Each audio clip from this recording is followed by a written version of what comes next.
చూస్ country delight live better. ఇప్పుడే country delight app ని download చేసుకోండి. సో ఎంపీగా గెలిచిన 2024 ఎన్నికల్లో కేశినేని చిన్ని గారు టీడీపీ ఎంపీ అభ్యర్థి అనగానే పార్లమెంటు పరిధిలో ఉండే ఎమ్మెల్యే అభ్యర్థులు అందరికీ కూడా ఆశలు చిగురించాయట. బాగా డబ్బున్న బంగారు బాతుకోడు మాకు దొరికేసింది, ఇంకా హ్యాపీగా ఉండవచ్చని. ఏంటి ఎన్నికల్లో ఎమ్మెల్యే అభ్యర్థి బాగా సాంతం నాకేశారంటే మిమ్మల్ని ఎవరండి మీకు చెప్పేది? మా ఎమ్మెల్యేలు అందరూ చాలా మంచి వ్యక్తులు, ఏడుగురు కూడా నాతో చాలా సఖ్యతగా ఉంటారు. వాళ్ళకి కూడా ఎన్టీఆర్ జిల్లా ఒక రోల్ మోడల్ సెట్ చేయబోతున్నాం మేము. ఎందుకంటే ఎమ్మెల్యేలు కానీ ఎంపీ కానీ కలిసికట్టుగా ఉండి అధికారులు కానీ చక్కగా నియోజకవర్గ అభివృద్ధికే మేము చూస్తున్నాం. అంతేగాని వాళ్ళందరూ వాళ్ళ వసంత కృష్ణ ప్రసాద్ గారు ఉన్నారు, ఎంత కష్టపడ్డారు, సుజనా చౌదరి గారు ఉన్నారు, కష్టపడ్డారు, రామ్మోహన్ గారు కానీ, బోండా ఉమా కానీ, ఇట్లా అందరూ కూడా కొలికిపూడి శ్రీనివాసరావు గారిని కూడా నేనే సార్ దగ్గర ప్రెషర్ తీసుకొచ్చి మరీ తీసుకొచ్చింది. సౌమ్య గారు నాకు 2-3 సంవత్సరాల నుంచి సౌమ్య గారు ప్రతినిత్యం నాతోనే, సంగిరాల సౌమ్య గారు ప్రతినిత్యం నాతోనే ఉన్నారు. 7 అభ్యర్థులు ఇంత సఖ్యతగా ఉన్నారు కదా మీరు. వాళ్ళు చాలా కొలకపూడి శ్రీనివాస్ గారిని మీరే తీసుకెళ్లారు చంద్రబాబు దగ్గరికి, అన్ని చేశారు కదా. మరి ఏంటి ఆయనతో గొడవ మీకు? నాకేం గొడవ లేదు. ఏ రోజు నాకు కొలికిపూడి శ్రీనివాసరావు అనేవాడు నాతో మంచి మిత్రుడు.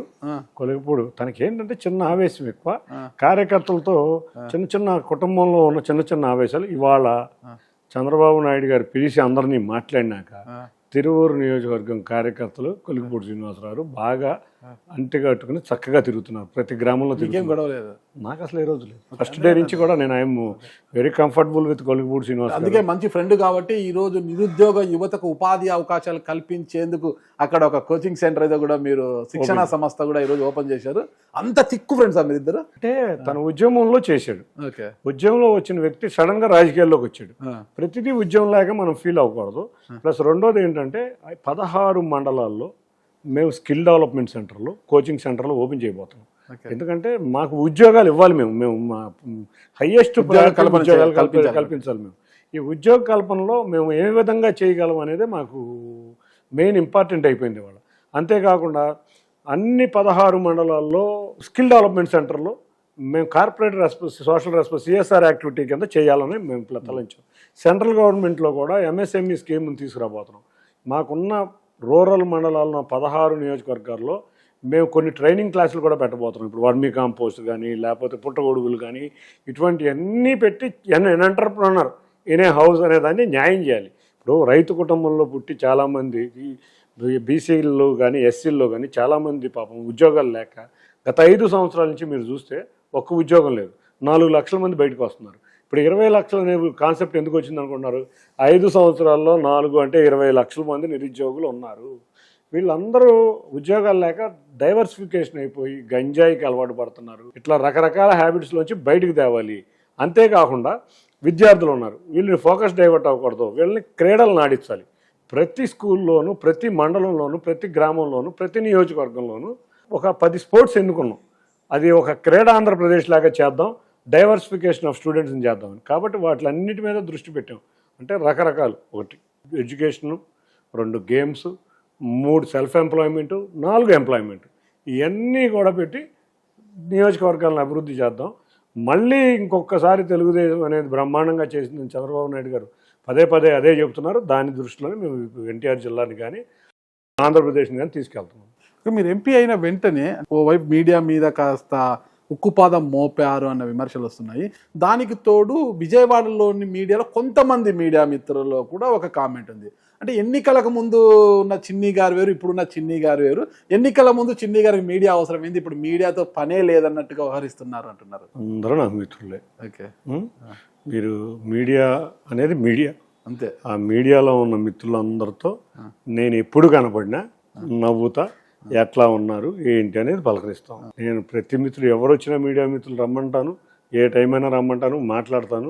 ఇంకోటి కూడా చెప్తున్నా, మీరు కూడా నాకు బోల్డ్ అంత సపోర్ట్ చేశారు. తప్పకుండా నిజంగా మీడియా బాగా సపోర్ట్ చేసింది నాకు. చిన్న స్ట్రింగర్లు కూడా నాకు బాగా సపోర్ట్ చేశారు. వాళ్ళందరినీ నేను మొన్న తిరువూరు వెళ్ళాను. తిరువూరులో అందరు మీడియా మిత్రులు చాలా రోజులు అయింది, రండి కబుర్లు చెప్పుకుందామని చెప్పి వాళ్ళతో 1 గంట సేపు కబుర్లు చెప్పి మీ సమస్యలు ఏమున్నాయంటే నేను తిరుగుతాను, నాకు ఈ టైం సరిపోలా, ఈ నుంచి రెగ్యులర్గా నెల తిరువూరు వస్తా, తిరువూరులో కూర్చుందాం. నందిగామ ఇప్పుడు పెద్ద మీడియా వదిలేయండి, చిన్న వాళ్ళని నేను సమదృష్టితో చక్కగా వాళ్ళతో మాట్లాడుతున్నాను. ఇక విజయవాడ వచ్చేప్పటికి ప్రతి ఒక్క మీడియా వాళ్ళతోనూ నేను రెగ్యులర్గానే మాట్లాడుతూనే ఉంటాను. ఎవరి ఫోన్ ఎత్తకుండా అనేది కూడా ఉండదు. ఎందుకంటే ఎంపీ అయిపోయాను కదా అని ప్రతి కార్యకర్త ఫోన్ కూడా నేను ఎత్తాను. మీరు చూస్తే నేను చేయలేకపోయినా ఇప్పుడు మీరు మీడియాతో అలాగే స్నేహంగా ఉండాలని నేను కూడా కోరుకుంటున్నానండి, తప్పకుండా. ఎందుకు స్నేహపూర్వకంగానే ఉండాలని. కానీ అధికారంలోకి వచ్చినాక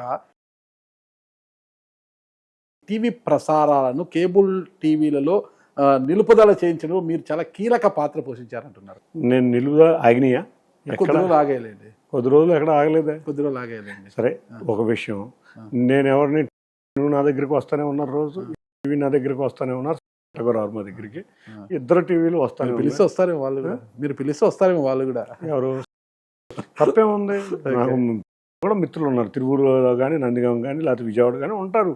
ఫ్రెండ్షిప్ వేరు, పార్టీ ఇది వేరు. తప్పేముంది? జర్నలిస్టులు ఇట్లా తప్పు వ్యక్తిగత పరిచయాలతో నాకు సలహాలు ఇవ్వచ్చు. నాకు ఉంటాను, నా ఉద్యోగం వేరు, నా వ్యక్తిగత పరిచయాలు వేరే ఉంటాయి. వ్యక్తిగత పరిచయాలు ఉన్నాయి, నా సలహాలు ఇచ్చిన వాళ్ళు ఉన్నారు అన్నిట్లోనూ. అట్లాగే నేను ఆపుతున్నాను, నేను ఆపాను అంటే ఏదన్నా నాతో అని మీతో ఎవరన్నా అనుండి ఉంటే అది రాంగ్. అది ఏదన్నా ఉంటే ఎవరన్నా వ్యక్తుల ద్వారా ఏదన్నా జరుగుంటే ఉండొచ్చేమో, కానీ వాళ్ళు జరుగుతున్నాయి అన్ని యథాచేతుగానే జరుగుతుంది. ఆపాలి అనుకుని మా ప్రభుత్వం ఏదన్నా అనుకుంటే, గత ప్రభుత్వం ఏం చేసింది? కొన్ని మీడియా హౌస్ని కనపడకుండానే చేసేది. మేము ఒక సిస్టంలో వెళ్తున్నాం, మనం పాత వాళ్ళు చేసిన తప్పులు చేయకూడదని మేమేమీ ఎక్కువ దాన్ని దృష్టి పెట్టలేదు. ఏదో క్షణికావేశం మీద ఒకళ్ళిద్దరు ఏదైనా డెసిషన్ తీసుకున్నా మళ్ళీ మామూలుగానే జరిగేటట్టు మేము చేస్తాం. సుమన్ టీవీలో మీ పర్సనల్ అండ్ బిజినెస్ ప్రమోషన్స్ కోసం కింది నెంబర్కి కాంటాక్ట్ చేయండి.